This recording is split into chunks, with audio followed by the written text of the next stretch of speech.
한글의 기원이 외계에서 왔다고요? 말도 안 돼요. 여기 러시아 시베리아의 차가운 바이칼 호수 근처에서 발견된 수천 년 전 암각문이 있습니다. 처음 이 문자를 본 순간 영국의 한 저명한 언어학자는 숨이 멎을 뻔했다고 하는데요.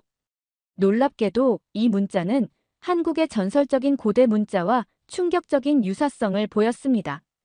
수천 년 전 사라졌다고 여겨진 미지의 문자가 어떻게 한국의 한글과 연결될 수 있었던 걸까요? 좋아요 한 번씩만 부탁드리면서 지금 바로 시작하겠습니다. 안녕하세요. 저는 영국 옥스퍼드 대학교에서 고대 문자를 연구하는 언어학자 에밀리 터너입니다. 35살에 이미 고대 이집트 상형 문자와 수메르 서령 문자 연구로 학계에서 나름 인정받고 있죠. 지난 10여 년간 저는 인류 문명의 발상지가 중동과 유럽이라는 서구, 중심적 관점에서 연구를 진행해왔습니다. 학창 시절부터 저는 미지의 문자를 해독하는 일에 열정이 있었어요. 로제타석을 발견한 샹폴리옹처럼 세상을 놀라게 할 발견을 꿈꾸며 외딴 도서관에서 밤을 새우곤 했습니다. 그런 제가 동아시아, 특히 한국의 고대 문자에 관심을 가지게 될 줄은 스스로도 상상하지 못했죠. 사실 얼마 전까지만 해도 한국의 일부 학자들이 주장하는 가림토라는 고대 문자에 대해 들었을 때 저는 그저 국수주의적 과장이나 전설 정도로 여겼습니다. 현대 한글이 세종대왕에 의해 15세기에 창제되었다는 것은 학계의 정설이니까요. 그런데 이번 시베리아 바이칼 호수 근처 발굴 현장에서 발견한 것이 제 인생의 방향을 완전히 바꿔놓았습니다. 제 연구실 책상 위에는 지금 바이칼 호수에서 발견된 문자의 탁본과 함께 한국의 환단고기에 기록된 가림토 문자의 자료가 나란히 놓여 있습니다. 그리고 이 두 문자 체계의 놀라운 유사성은 제가 밤잠을 설치게 만들었죠. 과연 가림토는 단순한 전설일까요? 아니면 인류 문자 역사를 다시 쓰게 할 위대한 발견일까요? 저는 이 의문을 풀기 위해 한국으로 떠나는 비행기에 올랐습니다. 시베리아 바이칼 호수, 지구상에서 가장 오래되고 가장 깊은 담수호라는 이곳에서 저는 인류 문명사를 뒤흔들 발견의 현장에 있었습니다. 러시아 고고학자 블라디미르 코발레프 박사의 초청으로 이곳에 왔는데 그가 이메일로 보내온 암각문 사진을 보는 순간 심장이 쿵 내려앉는 느낌이었어요. 터너 박사, 이것 좀 보세요. 이 문자 체계가 어디에도 속하지 않습니다. 기존의 어떤 고대 문자와도 달라요. 블라디미르 박사가 손전등으로 동굴 벽면을 비추자 제 눈앞에 펼쳐진 것은 놀랍도록 정교한 선과 동그라미, 그리고 직선으로 이루어진 문자들이었습니다. 마치 현대 컴퓨터 프로그래밍 언어처럼 체계적이고 수학적 원리에 기반한 듯한 이 문자는 제 학문적 호기심을 단번에 사로잡았죠. 이 문자들은 최소 4,000년 전의 것으로 추정됩니다. 탄소연 대측정 결과가 그렇게 나왔어요. 그 말에 저는 깊은 충격을 받았습니다. 4,000년 전이라면 현존하는 대부분의 알파벳 체계보다 훨씬 오래된 것입니다. 하지만 더 놀라운 것은 이 문자의 구조였어요. 자음과 모음이 명확히 구분되어 있고 소리의 생성 원리에 따라 분류된 듯한 체계성이 보였습니다. 현대 언어학의 원리를 4,000년 전에 이미 알고 있었다는 듯한 이 발견은 저를 혼란스럽게 만들었죠. 이건 마치 외계에서 온 문자 같아요. 인류의 초기 문자들은 대부분 그림에서 시작해 점차 추상화되는 과정을 거쳤는데 이건 처음부터 완벽한 체계를 갖춘 것 같습니다. 제 말에 블라디미르 박사는 고개를 끄덕였습니다. 저희는 밤새 촛불 아래에서 이 문자들을 하나하나 기록하고 분석했어요. 그리고 다음 날 아침, 저는 우연히 인터넷에서 한국의 가림토라는 고대 문자에 대한 자료를 발견하게 되었습니다. 화면을 스크롤하던 제 손가락이 얼어붙었어요. 바이칼 호수에서 발견한 문자와 가림토는 놀라울 정도로 유사했습니다. 단순한 우연이라고 보기에는 너무나 많은 공통점이 있었죠. 특히 자음과 모음을 분리해 표기하는 독특한 체계와 기하학적 원리에 기반한 문자 형태는 거의 동일해 보였습니다. 블라디미르 박사님, 이것 좀 보세요. 바이칼 호수의 문자와 가림토를 나란히 놓고 보니 둘은 마치 쌍둥이처럼 닮아 있었습니다. 그 순간 제 마음속에는 한 가지 확신이 자리 잡았어요. 이 비밀을 풀기 위해 저는 반드시 한국으로 가야 한다는 것입니다. 바이칼 호수의 발견 이후 저는 옥스퍼드 연구실로 돌아와 밤낮 없이 자료를 분석했습니다. 제 연구실 벽은 바이칼 문자와 가림토 문자의 비교 도표로 가득 채워졌어요. 동료 연구원들은 제가 미쳤다고 수군거렸지만 저는 아랑곳하지 않았습니다. 과학적 직관이 이 두 문자 사이에 분명한 연관성이 있다고 말하고 있었으니까요. 에밀리, 이번엔 또 무슨 미친 가설을 세우고 있는 거야? 학과장인 윌리엄스 교수가 제 연구실 문을 노크도 없이 열고 들어왔습니다. 그의 눈에는 항상 그렇듯 비웃음이 가득했죠. 이건 미친 가설이 아니에요. 바이칼 문자와 가림토의 유사성은 통계적으로도 우연의 일치라고 보기 어렵습니다. 38개의 기본 문자 중 23이 거의 동일한 형태를 갖고 있어요. 저는 침착하게 설명했지만 윌리엄스 교수는 코웃음을 쳤습니다. 가림토. 그게 뭐지?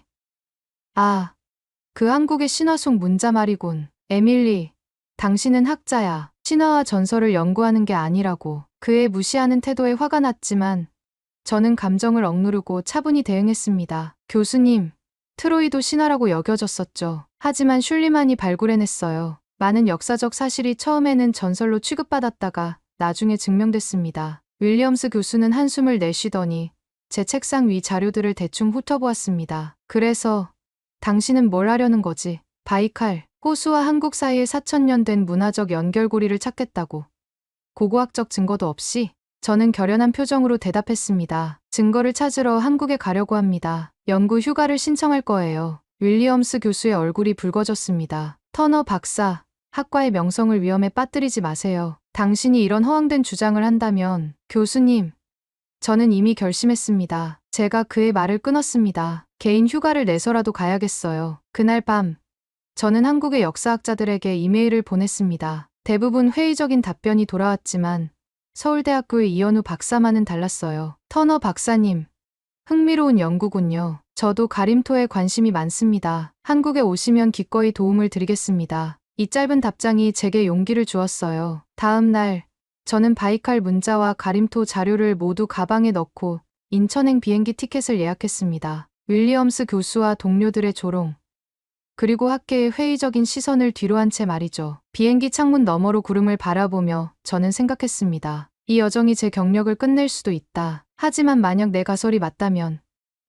인류 문명의 역사가 다시 쓰일 수도 있어. 인천공항에 도착했을 때 터미널 입구에 한글로 쓰인 안내문을 보는 순간 이상한 느낌이 들었습니다. 그 현대적인 한글 문자들 속에서 저는 바이칼 호수의 고대 문자의 흔적을 보는 듯했어요. 이것은 단순한 우연일까요?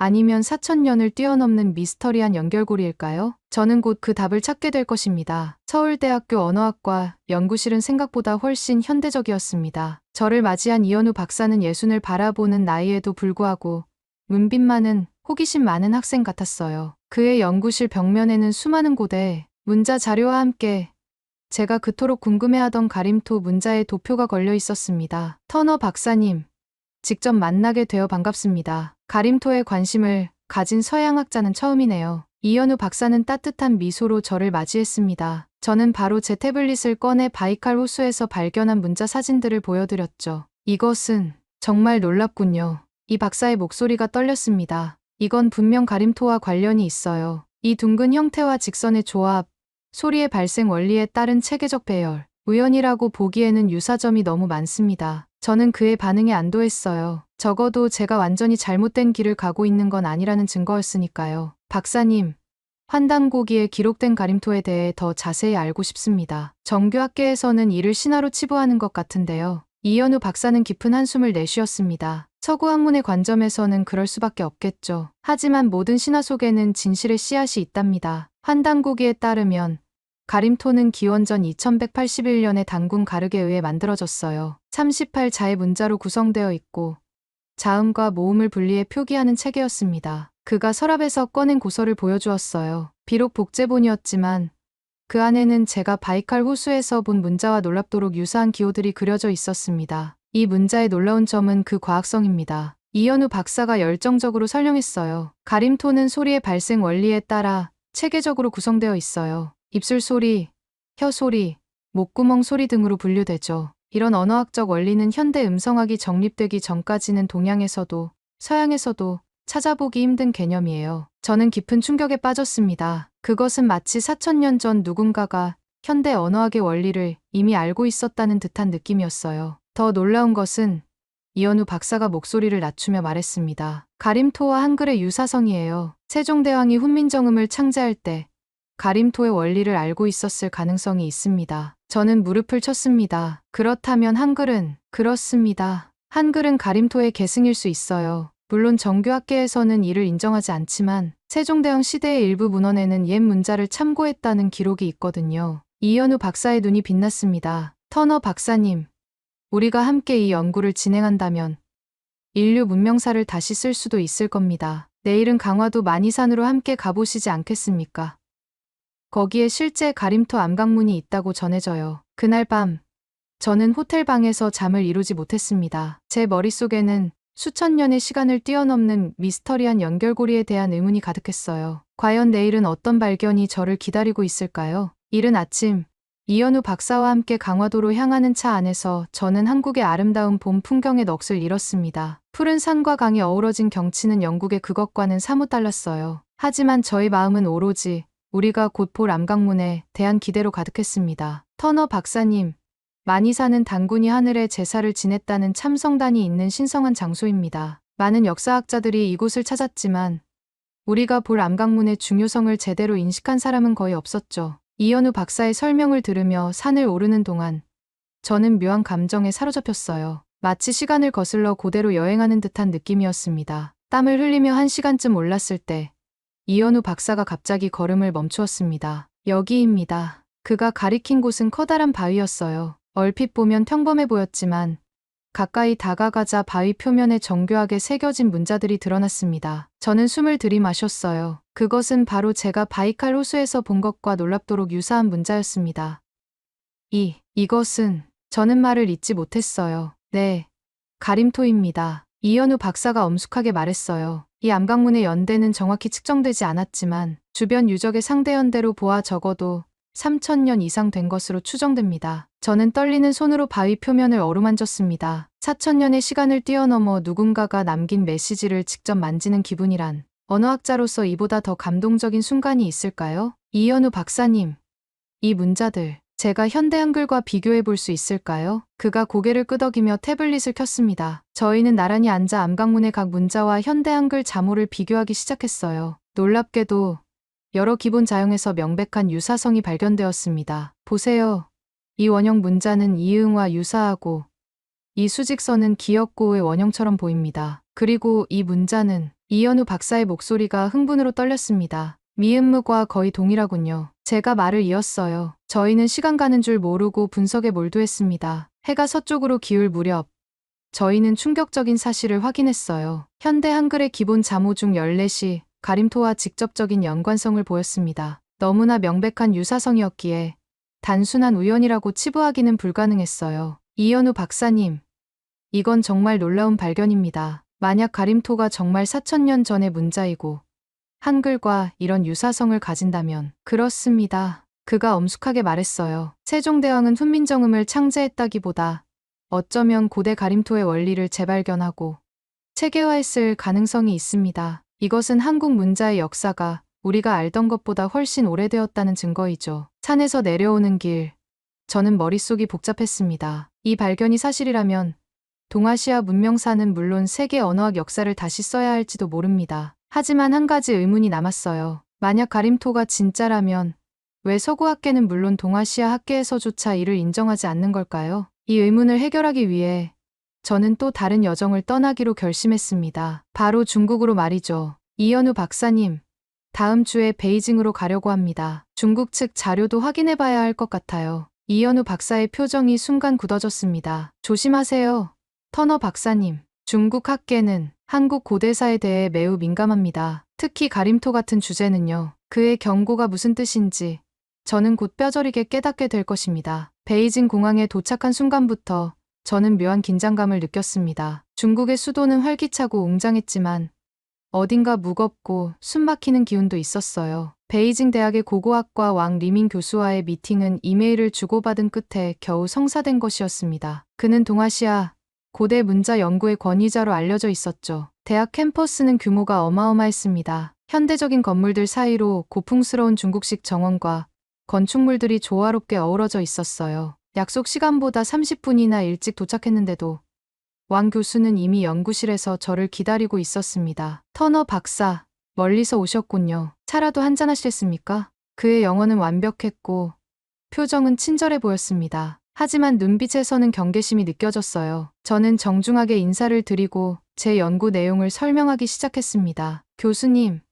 제가 바이칼 호수와 한국에서 발견한 고대 문자 체계에 대해 의견을 듣고 싶어요. 이 문자들이 가림토라 불리는 고대 조선의 문자와 관련이 있다고 생각합니다. 제가 태블릿을 꺼내 바이칼 호수의 암각문과 강화도에서 찍은 사진들을 보여드렸습니다. 왕 교수의 표정이 미묘하게 변했어요. 처음에는 호기심, 그 다음은 놀라움, 그리고 마지막으로 경계심이었습니다. 흥미로운 가설이군요. 하지만 터너 박사, 이것은 학문적 근거가 부족합니다. 환단고기는 현대에 조작된 위서라는 것이 중국과 한국 학계의 정설입니다. 그의 단호한 말투에 저는 당혹스러웠어요. 심호흡을 하고 다시 시도했습니다. 교수님, 저는 환단고기의 진위 여부를 논하는 것이 아닙니다. 실제 발견된 암각문과 문자의 구조적 유사성, 그리고 바이칼 호수와 한국의 지리적 연결성에 주목하고 있어요. 왕 교수는 미소를 지었지만 그 미소가 눈까지 닿지는 않았습니다. 터너 박사, 중국은 4,000년이 넘는 문자 역사를 가진 나라입니다. 갑골문에서 시작해 금문,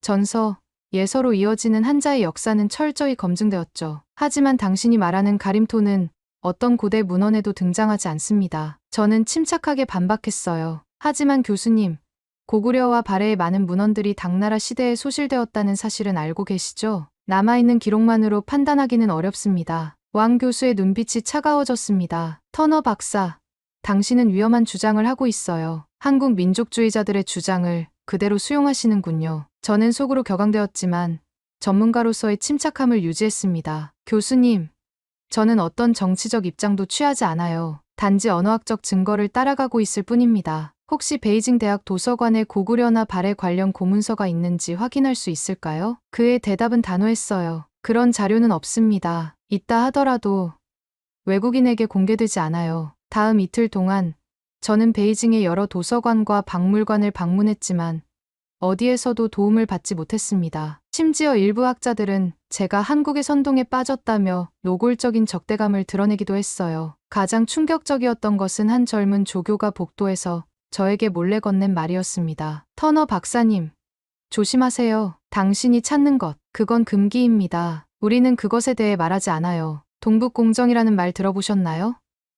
중국 정부는 한국, 만주 지역의 고대사가 모두 중국사의 일부라고 주장하고 있어요. 당신의 연구는 위험합니다. 호텔로 돌아오는 택시 안에서 저는 깊은 좌절감에 빠졌습니다. 제 연구가 단순한 학문적 호기심을 넘어 어떤 정치적 의미를 가지고 있다는 것을 처음으로 실감했어요. 그리고 어쩌면 그것이 바로 진실이 가려진 이유일지도 모른다는 생각이 들었습니다. 창밖으로 베이징의 밤거리를 바라보며 저는 결심했습니다. 이대로 물러설 수는 없다고요. 다음 목적지는 일본이었습니다. 한국 고대사와 관련해 일본이 가지고 있는 자료들이 있을 테니까요. 특히 식민지 시절 가져간 문헌들 말입니다. 도쿄는 베이징과는 또 다른 분위기였습니다. 질서정연하고 깨끗한 거리, 그리고 어딘가 차분하게 느껴지는 도시의 리듬이 인상적이었어요. 하지만 저는 마음속 깊은 곳에서 묘한 불안감을 떨쳐낼 수 없었습니다. 이곳은 한때 한국을 36년간 식민 지배했던 나라니까요. 도쿄대학 도서관은 웅장했습니다. 고풍스러운 건물 안에는 방대한 양의 자료가 체계적으로 정리되어 있었어요. 저를 안내해준 사토 히로시 교수는 한국학 전문가라고 했지만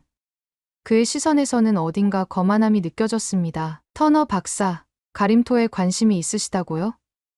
흥미로운 주제를 선택하셨군요. 하지만 그것은 학문적으로 인정받지 못하는 신화에 가깝습니다. 사토 교수의 말투는 공손했지만 그 안에 담긴 비웃음은 숨겨지지 않았어요. 저는 침착하게 대응했습니다. 사토 교수님, 제가 관심 있는 것은 신화의 진위가 아니라 바이칼 호수알르 한국에서 발견된 실제 암각문입니다. 혹시 일제강점기에 한국에서 수집된 고문서나 유물 자료를 볼 수 있을까요? 그의 눈빛이 잠시 흔들렸습니다. 그런 자료들은 특별 보관소에 있어요. 접근이 제한되어 있습니다만 제가 예외적으로 허가를 받아놓았습니다. 우리는 엘리베이터를 타고 지하 3층으로 내려갔어요. 차가운 공기와 함께 오래된 종이 냄새가 코를 찔렀습니다. 사토 교수가 복잡한 보안 절차를 거쳐 무거운 철문을 열었을 때 저는 숨을 들이마셨습니다. 방 안은 바닥부터 천장까지 빼곡히 서가로 채워져 있었고 그 안에는 수천 권의 책과 문서들이 보관되어 있었어요. 이곳의 자료들은 대부분 한반도에서 수집된 것들입니다. 메이지 시대부터 시작해서 우리는 체계적으로 조선의 문화재를 연구해왔죠. 수집이라는 단어가 마음에 걸렸지만 저는 참았습니다. 지금은 최대한 많은 정보를 얻는 것이 중요했으니까요. 가림토나 고대 조선 문자에 관한 자료가 있을까요? 사토 교수는 잠시 생각하더니 오래된 카탈로그를 꺼냈습니다. 여기 보세요. 조선총독부 항무국의 비밀 보고서입니다. 조선 고대 문자 연구라는 제목이군요. 그가 가리킨 문서함에서 저는 낡은 가죽 바인더를 꺼냈습니다. 일본어로 작성된 문서였지만 중간중간 한자가 있어 대략적인 내용을 파악할 수 있었어요. 그리고 놀랍게도 문서 사이에 가림토로 추정되는 문자의 도표와 탁본이 들어 있었습니다. 이것은 정말 놀랍네요. 이 보고서는 언제 작성된 건가요? 1915년 조선 병합 직후입니다. 당시 총독부는 조선의 문화적 정체성을 약화시키기 위한 광범위한 연구를 진행했어요. 저는 충격을 받았습니다. 문서를 더 자세히 읽어보니 이것은 단순한 학술 연구가 아니었어요. 조선의 독자적 문자 체계를 부정하고 한글의 기원을 왜곡하기 위한 의도적인 작업이었습니다. 더 충격적인 것은 문서 마지막 페이지에 있는 지시사항이었어요. 가림토 관련 유물과 문헌은 모두 압수하여 본국으로 이송할 것. 연구 완료 후 증거인멸을 철저히 할 것. 저는 손이 떨렸습니다. 이것은 단순한 학문적 논쟁이 아닌 조직적인 문화 말살 정책의 증거였어요. 차토 교수님, 이 문서 복사할 수 있을까요? 그가 난처한 표정을 지었습니다. 공식적으로는 불가능합니다만 잠시 자리를 비우겠습니다. 10분 정도요. 차토 교수가 나간 사이 저는 서둘러 문서를 촬영했습니다. 그리고 우연히 엽서가에서 또 다른 충격적인 자료를 발견했어요. 조선 고대 문자와 일본 신대문자 연관성 연구라는 제목의 보고서였습니다. 이 문서에 따르면 일본 학자들은 가림토와 유사한 일본 고대 문자가 있다고 주장하면서도 사실은 그 반대에 가림토가 일본 문자의 기원이 될 가능성을 내부적으로 인정하고 있었어요. 호텔로 돌아온 저는 밤새 자료를 검토했습니다. 분노와 흥분이 교차하는 밤이었어요. 중국과 일본 두 강대국이 각자의 이유로 한국의 고대 문자 역사를 은폐하고 왜곡해왔다는 사실이 점점 명확해졌습니다. 저는 결심했습니다. 이제 영국으로 돌아가 제 발견을 세계에 알려야 한다고요. 이것은 단순한 학문적 발견을 넘어 역사적 정의의 문제였습니다. 한 민족의 문화적 정체성이 강대국들의 정치적 이해관계로 인해 지워질 뻔했던 역사의 한 페이지를 바로잡는 일이었어요. 비행기 표를 예약하며 저는 생각했습니다. 과연 옥스퍼드의 동료들이 이 발견을 어떻게 받아들일까?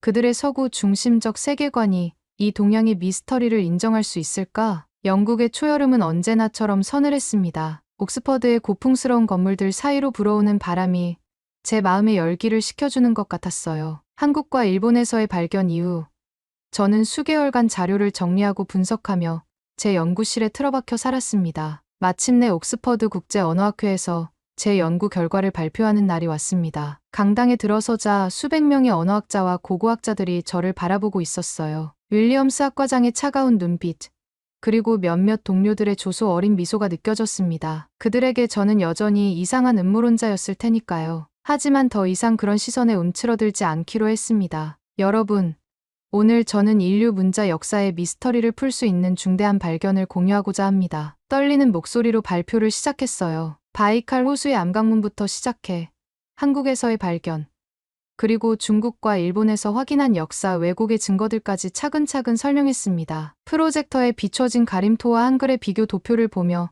청중들이 술렁이기 시작했어요. 이 문자는 단순한 우연의 일치로 보기에는 너무나 체계적입니다. 가림토는 자음과 모음을 분리해 표기하는 시스템을 가지고 있었으며 이는 1500년 후 세종대왕이 창제한 한글의 원리와 놀랍도록 유사합니다. 제 발표가 진행될수록 강당의 분위기는 변했습니다. 처음에 조소는 점차 놀라움으로, 그리고 마침내 진지한 학문적 관심으로 바뀌었어요. 사진으로 제시된 증거들은 너무나 명백했으니까요. 더 충격적인 것은 중국과 일본이 이 사실을 은폐하려 했다는 증거입니다. 일본 도쿄대학 도서관에서 찾은 기밀 문서를 보여주자 강당이 술렁였습니다. 학자들의 눈에서 의심이 점차 경이로움으로 바뀌는 것을 느낄 수 있었어요. 질의응답 시간, 윌리엄스 학과장이 가장 먼저 손을 들었습니다. 그의 질문은 예상대로 날카로웠어요. 터너 박사, 당신의 발견이 사실이라 해도 그것이 현대 언어학에 어떤 의미가 있습니까? 단지 한국의 자부심을 위한 연구가 아닙니까? 그의 질문에 저는 미소를 지었습니다. 더 이상 화가 나지 않았어요. 오히려 그의 편협함이 안타깝게 느껴졌죠. 학과장님, 이것은 단순한 민족적 자부심의 문제가 아닙니다. 만약 가림토가 정말 4000년 전의 문자이고 자음과 모음을 구분하는 알파벳 원리를 이미 갖추고 있었다면 이는 인류 문자 발달사 전체를 재평가해야 함을 의미합니다. 지금까지 우리는 서구 중심적 관점에서 문자의 역사를 기록해왔습니다. 하지만 이제 그 관점을 넓혀야 할 때입니다. 강당이 조용해졌어요. 윌리엄스 학과장의 얼굴이 붉어졌지만 더 이상 반박하지 않았습니다. 대신 다른 학자들이 진지한 질문들을 쏟아내기 시작했고 저는 1시간 넘게 그들의 질문에 답했습니다. 발표가 끝난 후 여러 국제학술지의 편집자들이 저에게 연구 논문을 요청했습니다. 유네스코 세계문화유산 담당자도 접근해 공식 조사 가능성을 타진했고요. 가장 놀라웠던 건 윌리엄스 학과장이 회의장 밖에서 저를 기다리고 있었다는 점이었습니다. 터너 박사, 당신의 발견이 옳다면 우리 학계는 많은 것을 다시 생각해봐야 할 겁니다. 그의 목소리는 여전히 딱딱했지만 눈빛에는 미약한 존중의 기색이 보였어요. 그날 밤 호텔 방에서 저는 창밖의 옥스퍼드 풍경을 바라보며 깊은 감동에 빠졌습니다. 이것은 단순한 학문적 승리가 아니었어요. 저는 한 민족의 잊혀진 문화적 유산을 세상에 다시 알리는 작은 역할을 했을 뿐입니다. 그리고 이제 더 큰 도전이 기다리고 있다는 것을 알았죠. 바로 유네스코와 함께하는 국제 공동연구 프로젝트였습니다. 파리의 유네스코 본부는 세계 각국의 문화가 어우러지는 공간이었습니다. 고풍스러운 건물 앞에 서서 저는 제 심장이 마치 새가 날갯짓하듯 빠르게 뛰는 것을 느꼈어요. 지금까지의 여정이 제 인생을 얼마나 변화시켰는지 실감하는 순간이었습니다. 회의실로 들어서자 다양한 국적의 학자들이 모여 있었습니다. 한국, 중국, 일본, 러시아, 유럽 각국에서 온 전문가들의 눈빛에서 호기심과 의구심이 교차하고 있었어요. 제자리에 앉으며 불과 2년 전 옥스퍼드의 연구실에서 혼자 고대 문자를 들여다보던 제 모습을 떠올렸습니다. 터너 박사님, 발표를 시작해 주시겠습니까?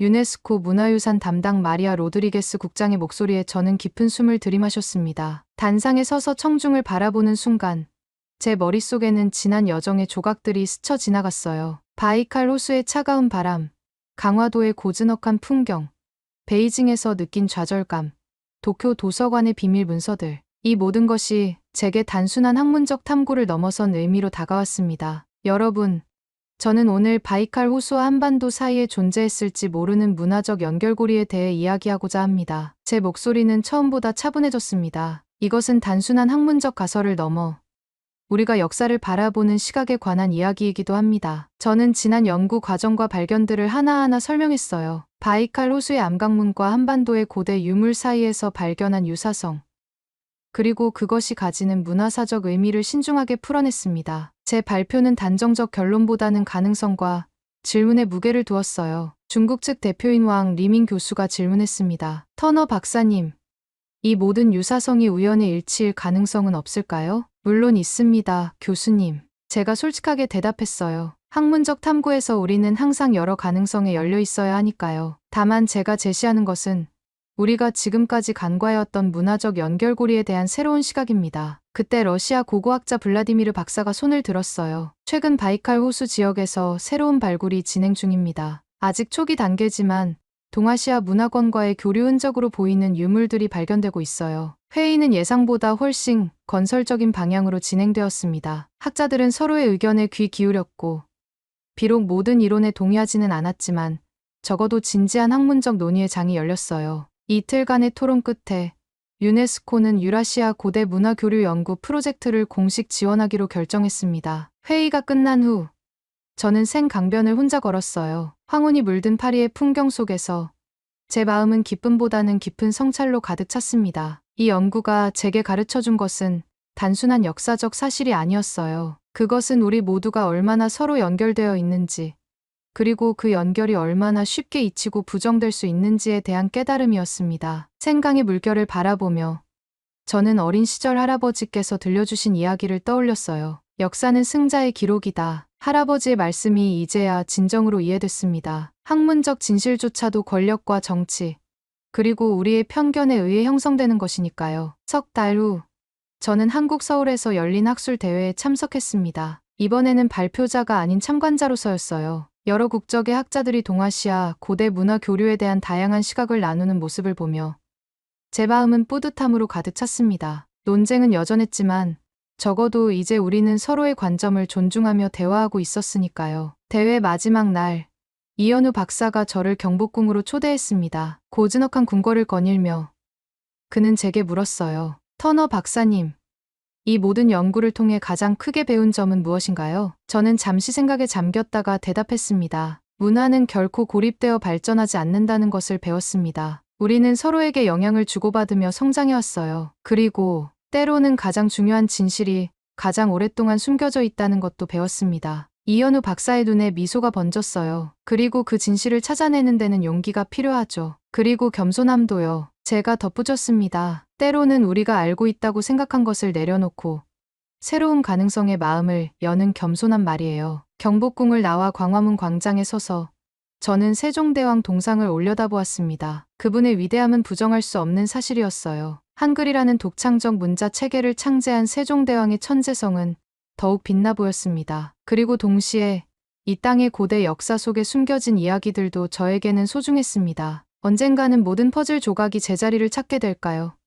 제가 이현우 박사에게 물었습니다. 그가 미소 지으며 대답했어요. 그건 중요하지 않을지도 모릅니다. 중요한 것은 우리가 함께 그 조각들을 찾아가는 여정이니까요. 옥스포드로 돌아온 후 저는 동아시아 문화 교류사 강의를 개설했습니다. 강의실에는 다양한 국적의 학생들이 모였고 저는 그들에게 단순한 지식이 아닌 문화적 공감과 열린 시각을 가르치려 노력했어요. 때로는 확실한 답보다 좋은 질문을 던지는 것이 더 중요하다는 것을 알려주고 싶었으니까요. 연구실 벽에는 바이칼 호수의 사진과 강화도의 풍경, 그리고 제가 만났던 여러 나라 사람들과의 기념사진이 걸려 있습니다. 이 사진들을 바라볼 때마다 저는 제 인생에서 이 여정이 가져다 준 변화에 감사함을 느껴요. 저는 고대 문자를 찾아 떠났지만 결국 발견한 것은 문화적 이해와 공감의 소중함이었습니다. 매일 아침 연구실에 앉아 창밖을 바라보며 생각합니다. 진실은 때로 완벽하게 밝혀지지 않을 수도 있지만 그것을 향한 여정 자체가 우리를 더 지혜롭고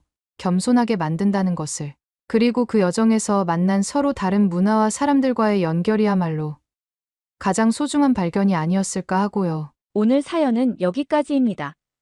러시아 바이칼 호수에서 발견된 미스터리한 고대 문자와 한국의 가림토가 한글 창제와 깊은 관련이 있다는 놀라운 이야기였는데요. 수천 년을 뛰어넘는 문자 간의 연관성뿐 아니라 중국과 일본의 역사 왜곡 속에 숨겨져 왔던 진실을 밝혀내기 위한 한 언어학자의 열정적인 여정을 함께 했습니다. 여러분은 어떻게 생각하시나요? 가림토가 실제로 존재했던 고대 문자라고 생각하시나요? 아니면 아직 더 많은 증거가 필요할까요? 여러분의 생각을 댓글로 남겨주시면 감사하겠습니다. 오늘 영상이 재밌으셨다면 구독과 좋아요 한 번씩만 부탁드리겠습니다. 알림 설정을 해두시면 더욱 재미있고 감동적인 이야기들을 가장 먼저 만나보실 수 있습니다. 지금까지 감동시대였습니다. 시청해주셔서 감사합니다. 동이족의 갑골문자가 북미와 남미를 넘어 전 세계에서 발견되고 있다고요? 여기 하버드 대학의 한 교수가 북미 대륙에서 발견된 고대 문자 때문에 전 세계 역사학계를 발칵 뒤집어 놓았습니다. 미국 뉴멕시코, 유타를 비롯해 캐나다와 멕시코까지 중국 상나라 시대의 갑골 문자가 잇따라 발견된 건데요. 처음엔 중국 문명의 흔적이라 생각했지만 연구가 깊어질수록 이 문자들이 중국이 아니라 고대 한국인의 조상 동이족의 것이라는 충격적인 증거들이 드러나기 시작합니다. 과연 이 교수는 어떻게 역사학계의 정설을 뒤엎는 진실을 밝혀냈을까요? 오늘의 놀라운 이야기가 궁금하시다면 좋아요 한 번씩 부탁드리며 지금 바로 시작하겠습니다. 안녕하세요. 저는 하버드 대학의 클로이 하퍼입니다. 지금부터 여러분께 들려드릴 이야기는 북미 대륙에서 중국의 고대 문자, 갑골문이 발견된 충격적인 사건과 그 속에 숨겨진 놀라운 진실에 관한 것입니다. 고대의 중국 문자가 왜 미국 땅에서 발견된 걸까요? 이 미스터리를 풀면서 제가 겪었던 위험과 발견의 순간으로 여러분을 초대합니다. 하버드에서 박사 학위를 받은 후 저는 특히 동아시아의 고대 문자에 관심을 갖게 되었어요. 최초의 한자라 불리는 갑골 문자는 제게 특별한 매력으로 다가왔습니다. 약 5,000년 전 중국 상나라 시대에 사용됐다고 알려진 이 문자는 거북이 등껍질이나 동물의 뼈에 새겨져 점을 치는 데 사용되었다고 하죠. 그런데 10여 년 전 제 인생을 완전히 바꿔놓은 놀라운 발견이 있었습니다. 북미 대륙의 여러 지역에서 중국의 갑골 문자와 거의 동일한 형태의 문자들이 암벽에 새겨진 채 발견된 것이었어요. 처음에는 단순한 우연의 일치라 생각했습니다. 하지만 뉴멕시코, 유타, 네바다 등지에서 점점 더 많은 갑골 문자가 발견되면서 이것이 결코 우연이 아니라는 확신이 들었죠. 이 발견은 역사학계에 엄청난 파장을 일으켰습니다. 어떻게 동아시아의 고대 문자가 대양을 건너 미 대륙에까지 전해질 수 있었을까요? 당시 주류학계에서는 이 흔적들이 중국 문명이 미 대륙에 먼저 진출했다는 증거라고 해석했습니다. 그리고 저 역시 처음에는 그 이론을 받아들였어요. 하지만 한국계 미국인 학자인 제레미 박 교수님과의 우연한 만남이 제 인생의 방향을 완전히 바꿔놓았습니다. 제레미 교수님은 이 문자들을 남긴 사람들이 중국인이 아닌 동이족이라는 가능성을 제시했어요. 동이족은 고대 동아시아에 살았던 민족으로 현대 한국인의 조상이라고 알려져 있죠. 처음에는 반신반의했지만 이 가설을 검증하기 위한 연구를 시작하면서 저는 믿기 힘든 진실의 실마리를 하나씩 발견하게 되었습니다. 역사의 미스터리를 풀어가는 이 모험에서 제가 마주한 충격적인 발견과 그 과정에서 겪은 위협과 도전, 그리고 마침내 밝혀낸 놀라운 진실까지 모두 함께 살펴보시죠. 이제부터 들려드릴 이야기는 우리가 알고 있던 세계사를 완전히 뒤바꿔 놓을지도 모릅니다. 그때만 해도 저는 미국 서부에서 발견된 문자들이 단순히 호기심을 자극하는 학술적 미스터리 정도로 여겼습니다. 처음 제레미 교수님이 갑골 문자의 기원에 대해 언급했을 때 솔직히 말해 반신반의했어요. 학계의 정설을 뒤엎는 주장이었으니까요. 하지만 교수님은 제게 한 장의 사진을 보여주셨습니다. 하퍼 박사, 이것 좀 보세요. 뉴멕시코 페트로글리프 국립공원에서 찍은 사진입니다. 사진 속에는 암벽에 새겨진 뚜렷한 문양들이 있었어요. 그중 하나는 분명 대갑다자이라는 갑골 문자였습니다. 놀랍게도 이것은 중국 상나라의 3대 왕의 이름과 일치했죠. 이건 단순한 우연이 아닙니다. 북미 전역에서 100여 개가 넘는 갑골 문자가 발견되고 있어요. 그런데 중요한 건 이 문자들의 배열과 의미가 중국 역사서의 기록과 일치하지 않는다는 겁니다. 제레미 교수님의 말씀에 저는 큰 호기심이 생겼어요. 그래서 직접 현장을 방문하기로 결심했습니다. 첫 번째 목적지는 뉴멕시코주 앨버커키였죠. 페트로글리프 국립공원의 검은 화산암 표면에는 분명히 동양의 고대 문자들이 새겨져 있었습니다. 저는 무릎을 꿇고 이 문자들을 자세히 살펴보았죠. 손끝으로 5,000년의 시간을 거슬러 올라가는 듯한 느낌이었습니다. 이 바위에 새겨진 문자들은 누가, 왜, 어떻게 이곳에 남겼을까요? 더 놀라운 것은 이 문자들이 단순한 그림이 아니라 완전한 문장을 형성하고 있다는 사실이었습니다. 저는 즉시 사진을 찍고 자료를 수집했어요. 다음으로 방문한 곳은 유타주의 나인마일 협곡이었습니다. 이곳에서 발견된 주조라는 글자는 배를 의미하는 상형 문자로 갑골문의 전형적인 형태를 보이고 있었죠. 그리고 솔트레이크 시티 근처에서는 화흐라는 글자도 발견했습니다. 곡식을 의미하는 이 문자는 오랜 풍화작용으로 많이 흐려져 있었지만 갑골문의 특징을 뚜렷이 간직하고 있었어요. 일주일간의 현장 조사 후 저는 캘리포니아 버클리 대학의 연구실로 돌아와 수집한 자료들을 분석하기 시작했습니다. 제가 발견한 문자들은 단순한 기호가 아니었어요. 그것들은 상나라 멸망 이후 동이족이 북미 대륙으로 이주했음을 알리는 메시지였습니다. 하지만 이런 주장은 기존 역사학계의 정설을 완전히 뒤엎는 것이었죠. 더 많은 증거가 필요했습니다. 저는 갑골 문자 연구의 대가인 일본 교토대학의 다카하시 교수에게 연락을 취했어요. 그의 답변은 의외로 긍정적이었습니다. 하퍼 박사,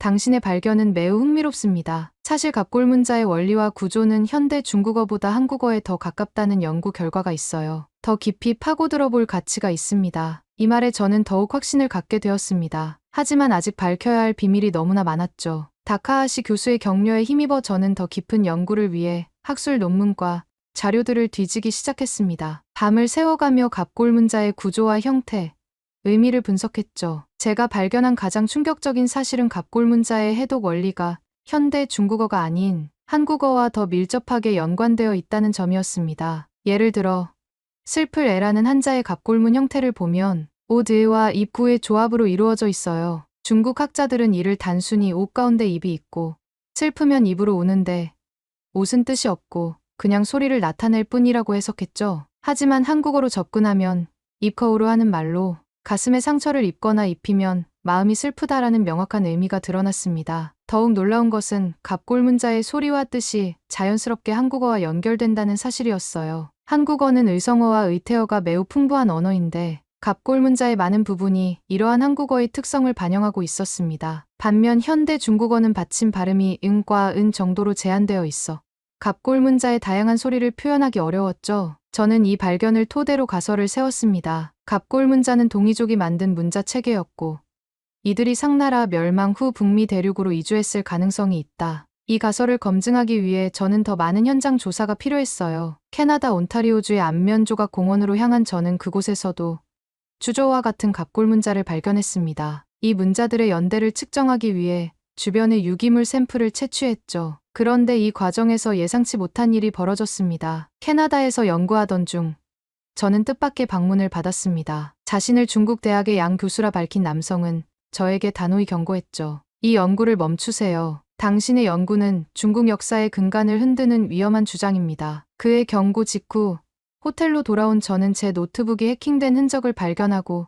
두려움에 휩싸였습니다. 누군가는 이 진실이 세상에 드러나는 것을 절대 원하지 않았던 겁니다. 다행히 중요한 자료들은 별도의 저장 장치에 백업해 두었지만 이 사건은 제가 위험한 진실에 접근하고 있다는 신호였어요. 누군가는 이 진실이 세상에 알려지는 것을 원치 않았습니다. 그럼에도 불구하고 저는 물러설 수 없었어요. 제 연구가 역사적 진실을 밝히는데 중요한 역할을 할 것이라는 확신이 있었기 때문입니다. 다음 날 아침, 저는 제레미 교수님에게 긴급히 연락을 취했습니다. 교수님, 중국 학계에서 제 연구를 방해하려는 시도가 있었습니다. 어쩌면 저희가 생각보다 더 중요한 것을 발견한 것 같아요. 제레미 교수님의 답변은 간결하면서도 힘이 되었습니다. 하퍼 박사, 진실은 결코 영원히 숨겨질 수 없습니다. 조심하시되 연구를 계속하세요. 곧 중요한 자료를 보내드리겠습니다. 이제 저는 단순한 역사적 호기심을 넘어 감춰진 진실을 밝히기 위한 치열한 학문적 투쟁 속으로 빠져들고 있었습니다. 앞으로의 여정이 위험하다는 것을 알면서도 저는 한 걸음 더 나아가기로 결심했습니다. 제레미 교수님이 약속하신 자료는 일주일 후 특급 우편으로 도착했습니다. 봉투를 열자 한 장의 메모와 함께 오래된 책 사본들이 들어있었어요. 메모에는 이렇게 적혀 있었습니다. 하퍼 박사, 이 자료들은 일제강점기 때 일본으로 가져간 한국의 고문서를 비밀리에 연구한 일본 학자 도오도 아키야스의 미발표 원고입니다. 그는 갑골 문자가 동이족의 문자였다는 결론에 도달했지만 당시 일본 제국의 정책 때문에 이 연구를 발표하지 못했습니다. 조심히 다루십시오. 책상에 자료를 펼쳐놓고 꼼꼼히 읽어내려가는 저의 심장은 점점 빠르게 뛰기 시작했습니다. 도오도 교수는 갑골 문자의 구조가 한국어의 언어적 특성과 일치한다는 증거를 상세히 분석해 놓았어요. 특히 의성어와 의태어가 풍부한 한국어의 특징이 갑골문에 선명하게 드러난다는 점을 여러 예시와 함께 설명하고 있었습니다. 가장 충격적인 부분은 도오도 교수가 갑골 문자의 연대를 분석한 결과였어요. 그의 추정에 따르면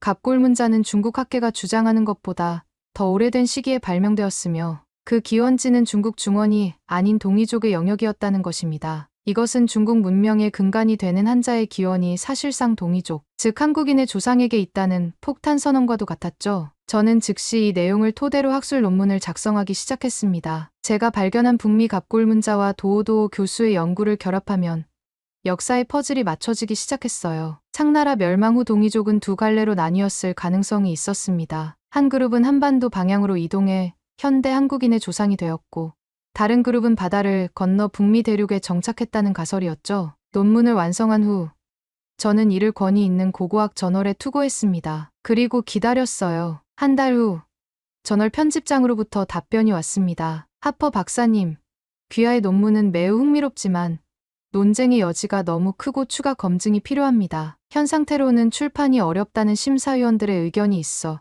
유감스럽게도 게재를 거절합니다. 실망스러웠지만 이해할 수 있었어요. 제 주장은 기존 역사관을 완전히 뒤집는 혁명적인 내용이었으니까요. 하지만 거기서 끝나지 않았습니다. 며칠 후 제 이메일로 익명의 메시지가 도착했어요. 하퍼 박사, 당신의 논문은 중국 고고학계의 거센 압력으로 거절된 것입니다. 중국 정부는 자국 문명의 독창성과 우월성을 주장하기 위해 이러한 연구를 억압하고 있습니다. 포기하지 마세요. 이 메시지는 제가 단순한 학문적 논쟁이 아닌 국가적 차원의 역사 왜곡과 맞서고 있다는 것을 깨닫게 해주었습니다. 저는 더 많은 증거를 모으기 위해 멕시코로 향했어요. 멕시코의 올맥 문명에도 갑골문과 유사한 문자가 있다는 소문을 들었기 때문입니다. 멕시코시티에 도착한 지 이틀째 되던 날, 제 호텔 방에 침입한 흔적이 있었습니다. 중요한 자료들이 든 가방이 뒤져진 상태였죠. 다행히 핵심 자료는 안전했지만 이제 제가 누군가의 표적이 되었다는 사실을 부정할 수 없었어요. 그날 밤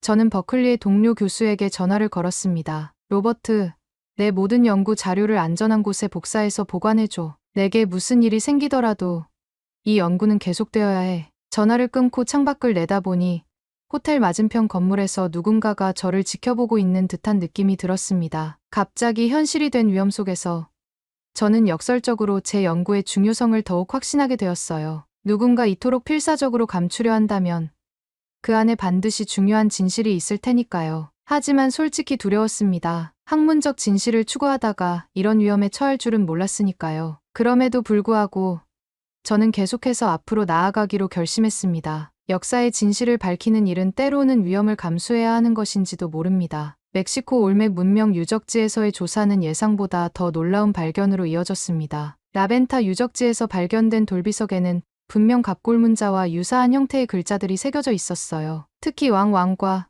사람인의 조합으로 보이는 문자는 제 심장을 두근거리게 했습니다. 이것은 중국 갑골룬의 임금군과 거의 동일한 형태였거든요. 제가 이 유적지를 조사하고 있을 때 멕시코 국립인류학박물관의 라미레즈 교수가 접근해왔습니다. 처음에는 경계했지만 그가 진심으로 제 연구에 관심을 가지고 있다는 것을 알게 되었어요. 하퍼 박사, 우리 박물관에 보관 중인 고대 올맥 유물 중에 당신이 관심 가질 만한 것이 있습니다. 공개되지 않은 자료이지만 특별히 보여드리겠습니다. 라미레즈 교수가 보여준 유물은 기원전 1000년경으로 추정되는 옥으로 만든 인장이었습니다. 거기에는 분명히 동동자가 새겨져 있었어요. 동쪽을 의미하는 이 글자는 동이족과 직접적인 연관성을 암시했습니다. 저는 이 인장을 자세히 분석하기 위해 고해상도 사진을 찍고 3D 스캔도 진행했죠. 이 인장은 올맥족이 아시아에서 온 이주민들과 접촉했다는 증거일 수 있습니다. 우리 학계에서도 올맥 문명의 기원에 대한 여러 가설이 있는데 아시아와의 연결성을 시사하는 발견들이 간혹 있었어요.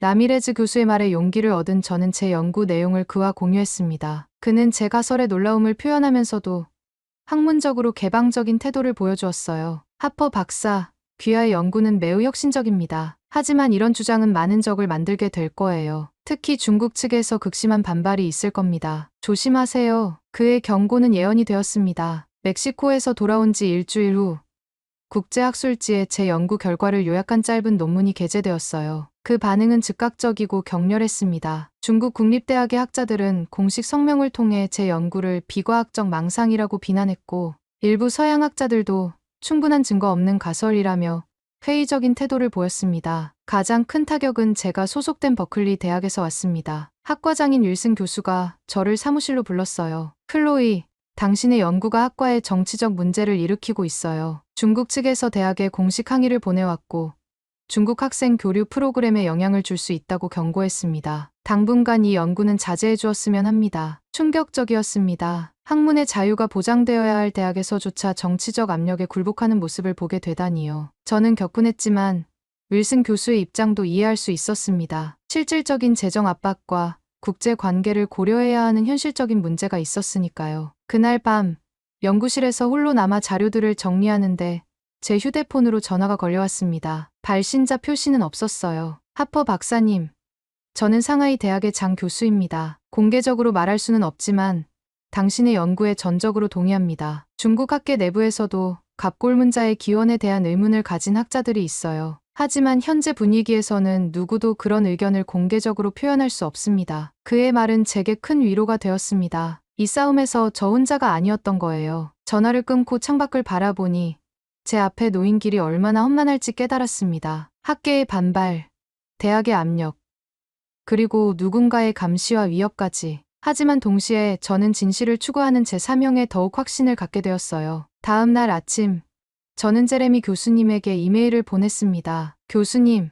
상황이 생각보다 복잡해졌습니다. 중국 측의 강력한 반발과 대학의 개입도 있습니다. 하지만 저는 물러서지 않을 겁니다. 더 강력한 증거를 찾아 진실을 밝힐 것입니다. 제레미 교수님의 답장은 간결했지만 강한 힘이 실려 있었습니다. 하퍼 박사, 진실은 반드시 승리합니다. 결코 포기하지 마세요. 이 말을 되새기며 저는 제 연구를 계속하기로 결심했습니다. 설령 그 길이 험난하더라도 역사의 진실을 밝히는 일은 계속되어야 했으니까요. 하루하루가 심리적 압박의 연속이었습니다. 제 이메일은 끊임없이 비난과 협박으로 가득 찼고 몇몇 학회에서는 제 발표 초청이 취소되기도 했어요. 하지만 모든 반응이 부정적인 것만은 아니었습니다. 특히 한국, 일본, 그리고 일부 유럽 학자들은 제 연구에 지지를 보내왔어요. 그들은 추가 연구를 권장하며 새로운 관점에서 역사를 바라볼 필요가 있다고 주장했습니다. 특히 인상적이었던 것은 핀란드 헬싱키 대학의 요한슨 교수가 보내온 논문이었어요. 그는 유라시아 전역의 고대 언어 패턴을 연구하며 갑골문자의 언어 구조가 알타이 어족, 특히 한국어와 깊은 연관성이 있다는 언어학적 분석을 제시했습니다. 이는 제 연구의 중요한 학문적 지지대가 되었죠. 그러던 어느 날 캘리포니아 산타크루즈 해변 근처에 있는 한암벽에서 또 다른 갑골문자가 발견되었다는 소식을 들었습니다. 저는 즉시 현장으로 달려갔어요. 그곳에서 발견된 문자는 배 주와 동쪽 동이 결합된 형태였는데 이는 동쪽으로 배를 타고 왔다는 의미로 해석될 수 있었습니다. 이 발견은 제 연구의 결정적인 증거가 될 수 있었어요. 저는 탄소 연대 측정을 위해 주변의 유기물 샘플을 채취하고 3D 스캐닝 기술을 활용해 문자의 형태를 정밀하게 기록했습니다. 하지만 연구 진행 중에 불행한 사고가 발생했어요. 제가 암벽을 조사하던 중 갑자기 바위가 무너져 내렸습니다. 다행히 큰 부상은 없었지만 몇 개의 갈비뼈가 부러지고 오른쪽 다리에 심한 타박상을 입었어요. 병원에서는 단순 사고로 기록되었지만 저는 그것이 사고가 아니라는 직감이 들었습니다. 현장 근처에서 이상한 도구, 흔적이 발견되었고 제가 정확히 조사하던 바위 부분만 무너진 것이 너무 우연의 일치처럼 보였거든요. 병원 침대에 누운 채 저는 깊은 좌절감에 빠졌습니다. 지금까지의 모든 노력이 수포로 돌아가는 것만 같았어요. 사랑하는 학문을 위해 헌신했지만 돌아오는 것은 위협과 방해, 그리고 이제는 신체적 위험까지 더해졌습니다. 그때 병실 문이 열리고 낯선 노인이 들어왔습니다. 흰머리에 정갈한 수트를 입은 그는 자신을 김 교수라고 소개했어요. 하퍼 박사, 저는 서울대학교에서 은퇴한 고고학자입니다. 당신의 연구에 큰 관심을 갖고 있었어요. 김 교수는 자신이 50년 동안 비밀리에 연구해온 자료들을 가지고 왔다고 했습니다. 그것은 한국의 고대 문헌과 중국, 일본의 역사서에서 발견된 동이족 관련 기록들의 방대한 모음이었어요. 하퍼 박사, 당신은 혼자가 아닙니다. 수십 년 동안 많은 학자들이 이 진실을 밝히려 노력해왔습니다. 하지만 정치적, 문화적 이유로 대부분 침묵을 강요받았죠. 제 연구를 당신에게 물려주고 싶습니다. 이 자료들이 당신의 주장을 뒷받침할 결정적 증거가 될 것입니다. 김 교수가 건넨 USB 드라이브에는 그가 평생 모은 자료들이 담겨 있었습니다. 일본 도쿄대학 도서관에 보관된 고대 문서, 중국 산동성에서 발견된 유물 사진, 심지어 북한 지역의 발굴 보고서까지. 이 자료들은 동이족이 한반도와 만주 일대에서 뛰어난 문명을 이룩했으며 이들이 만든 문자 체계가 후에 갑골문자로 발전했다는 증거를 제공했어요. 김 교수의 방문은 제게 새로운 희망을 주었습니다. 혼자가 아니라는 것, 제 연구가 수십 년에 걸친 학문적 노력의 연장선상에 있다는 것을 알게 되었으니까요. 병실을 떠나기 전 김 교수는 제 손을 꼭 잡고 말했습니다. 하퍼 박사, 우리는 진실을 위해 싸우고 있습니다. 많은 사람들이 역사의 왜곡으로 인해 자신들의 진정한 뿌리와 정체성을 잃어버렸어요. 당신의 연구는 그들에게 잃어버린 역사를 되찾아 줄 것입니다. 부디 포기하지 마세요. 그날 밤, 저는 김 교수가 남긴 자료들을 검토하며 새로운 결심을 했습니다. 이제 저는 단순한 학문적 호기심을 넘어 역사적 진실을 위한 더 큰 투쟁의 일부가 되었다는 사명감을 느꼈어요. 몸의 통증보다도 더 강한 의지가 제 마음속에서 피어났습니다. 진실은 반드시 밝혀질 것이다. 그날 밤, 병실의 어둠 속에서 저는 이렇게 다짐했습니다. 퇴원한 후, 저는 김 교수님의 자료를 바탕으로 연구를 재구성하기 시작했습니다. 가장 놀라운 발견은 고조선 시대의 청동기 유물에 새겨진 문양들이었어요. 이 문양들은 갑골문자와 놀라울 정도로 유사했고, 연대 측정 결과 중국 갑골문자보다 더 오래된 것으로 나타났습니다. 또한 한반도 북부에서 발견된 고대 제기에는 갑골문자와 거의 동일한 형태의 문자들이 새겨져 있었죠. 이 증거들은 갑골문자의 기원이 동이족에 있다는 제 가설을 강력하게 뒷받침했습니다. 한 가지 흥미로운 점은 한국어의 언어 구조와 갑골문자의 구성 원리가 매우 유사하다는 사실이었어요. 특히 의성어와 의태어를 표현하는 방식에서 그 유사성이 두드러졌습니다. 회복 기간 동안 저는 김 교수님이 제공한 자료들을 바탕으로 새로운 논문을 작성했어요. 이번에는 단순히 북미 대륙의 갑골문자 발견에 초점을 맞추는 것이 아니라 갑골문자의 기원과 전파 과정을 종합적으로 분석했습니다. 저의 결론은 명확했어요.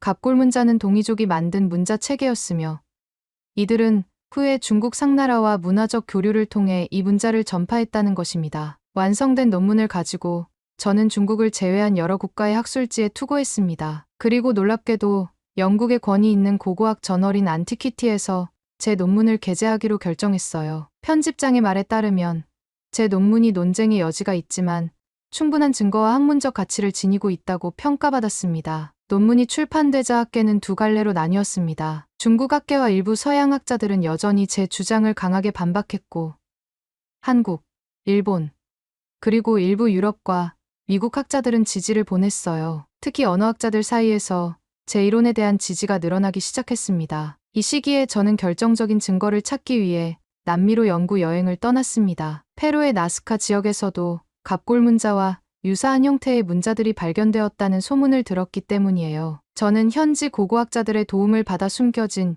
유적지들을 탐험했습니다. 페루의 어두운 동굴 속 손전등 불빛에 드러난 벽면은 저를 숨이 멎을 정도로 놀라게 했습니다. 바로 눈앞에 동이라는 갑골문자와 함께 배를 타고 이동하는 사람들의 그림이 생생히 새겨져 있었던 겁니다. 마치 고대인들이 직접 저에게 말을 건네는 듯했어요. 이 발견은 동이족이 바다를 건너 아메리카에 정착했다는 가설을 확실하게 증명할 결정적 증거였습니다. 더욱 놀라운 것은 이 문자들 아래에 사람들이 배를 타고 이동하는 그림이 그려져 있었다는 점이었죠. 이는 동이족이 바다를 건너 미대륙으로 이주했다는 증거로 해석될 수 있었습니다. 현장에서 탄소연대 측정을 실시한 결과 이 문자들은 기원전 1500년에서 1200년 사이에 새겨진 것으로 추정되었어요. 이는 상나라 멸망 시기와 일치했습니다. 저는 이 발견을 즉시 기록하고 고해상도 사진과 3D 스캔 자료를 수집했습니다. 페루에서의 발견은 미국, 캐나다, 멕시코에서 발견된 갑골문자들과 함께 동이족의 미 대륙 이주설을 강력하게 뒷받침했어요. 특히 각 지역에서 발견된 갑골문자들의 형태와 의미가 일관성을 보였다는 점이 중요했습니다. 이는 단순한 우연의 일치가 아니라